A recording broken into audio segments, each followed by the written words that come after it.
You have to go to the pharmacist. Okay. And as far as you're concerned, she was taking the medications as she was required, right? That's what I was told. I'm sorry? Yes, that's what I was told. Did you, by her? Yes. And did you at any time tell her that she should keep a diary of her medications and keep a diary of any side effects that she has? I didn't instruct her to do that. You don't have to instruct somebody to do anything, but did you recommend it? Like say, hey, if you're on all these meds, if you're having an effect, you should write it down. When, time, date, anything like that? I didn't tell her to do that. Would that be helpful? Maybe, but usually we go through all of that in the appointments, and we met very frequently. Now, you'd agree with me that at this point, prior to the next appointment, which was November 2nd, she had gotten significantly worse, even after all this medication that you had been prescribing, right?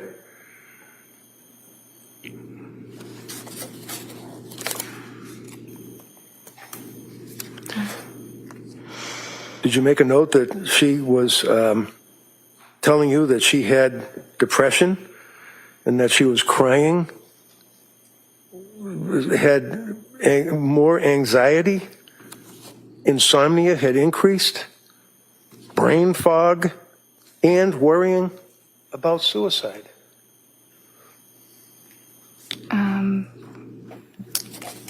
In the couple weeks after starting those medicines, I don't recall that the symptoms were significantly exacerbated. Okay. Friday afternoon, you answered the DA and you said that you recall that she used the word brain fog, right? She used that at some point. I don't recall when. Okay. What is brain fog?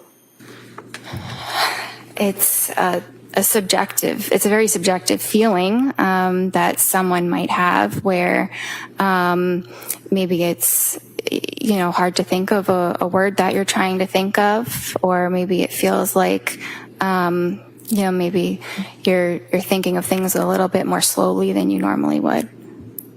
And how often was she dwelling on suicide? At what point? At the point she told you that she had anxiety, insomnia, brain fog, crying inconsolably. Objection, if we could have a date. I think he's going to get to that. Go. October 26th, heading into November 2nd.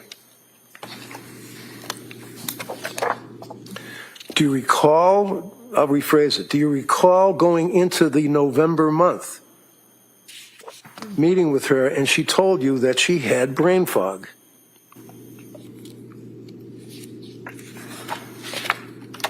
It was mentioned at some point. I Okay. don't see that on the 26th specifically. All right, so let's talk about brain fog.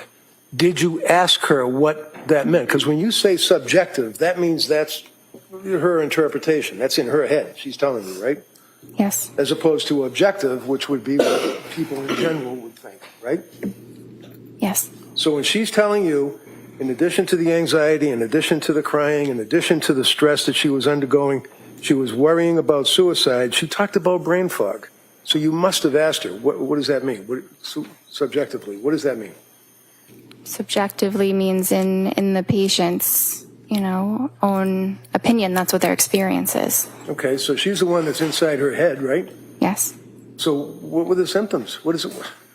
When a patient tells you that they have brain fog, is that something you would consider as being a potential side effect of the medications that you would put her on? It depends. On what?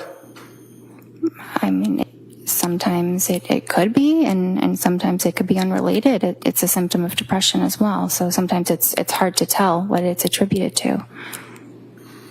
So at this point, heading into November, your answer was to prescribe more medication, 3 more drugs, right? You prescribed Ativan, or increased the Ativan. What was her load for Ativan at this point? Do you remember? Sorry? What was her milligrams, if that's right, or nanograms, whatever it is, on the Ativan, on the script that you had provided her? Objection, if we could just have a date. I think you said, no, if you can answer that, go ahead. Which date are we referring to for the Ativan? Because there were. I'm sorry. She already objected. He already said you can answer it. When, did you increase her Ativan and to what level? So she was prescribed Ativan 0.5 milligrams. Right. And then when I next saw her, she said it was a little bit helpful. So I said you could increase it and see if 1 milligram is more helpful.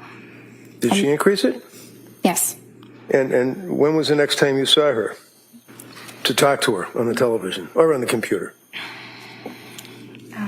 Well, I saw her on the 26th, and then I saw her on the 31st. I'm sorry. How was she on the 31st? Halloween. Sorry. How was she?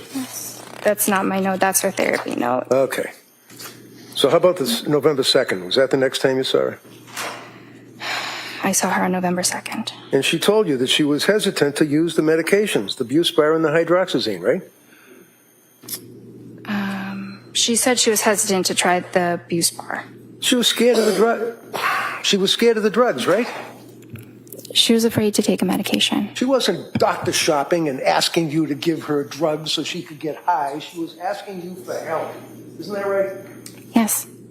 And she was afraid to take the drugs and told you that she was afraid to take the drugs, right? She told me she was afraid to take the Buspirone. Did you advise her or counsel her or give her therapy about that? Validations? Yes. And what did you tell her? Well, I advised her of, the risks. What were the risks?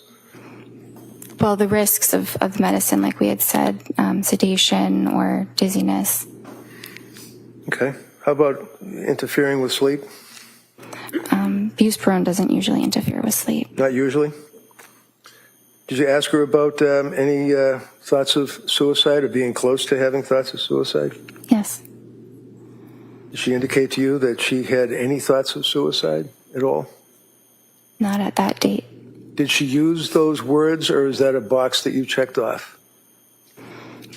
I don't remember her exact words, but we talked about suicide or, thoughts of hurting yourself. Right. And there's a distinction between, in your records and the notation, between suicidal ideation and I quote, worrying about, thinking about suicide. Would you agree with that? Yes. And what did she mean when she told you, as her doctor, that she was worrying about, thinking about suicide?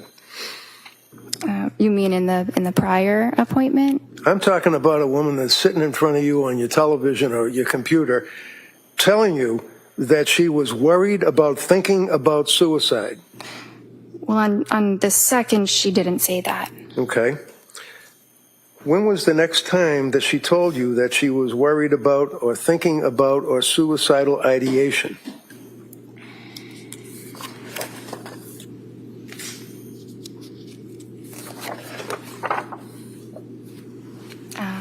That was the December 1st visit. Okay. So go back to the November 2nd visit. Would you agree with me that she, after you talked with her for that period, however long it was, that you then brought up 4 medications to her, recommending that they might be safer, and I quote, safer alternatives? Would you agree with that? I see the word alternatives, not safer alternatives. Do you remember talking to her about Remeron? Yes. Did you recommend that she take Remeron? No.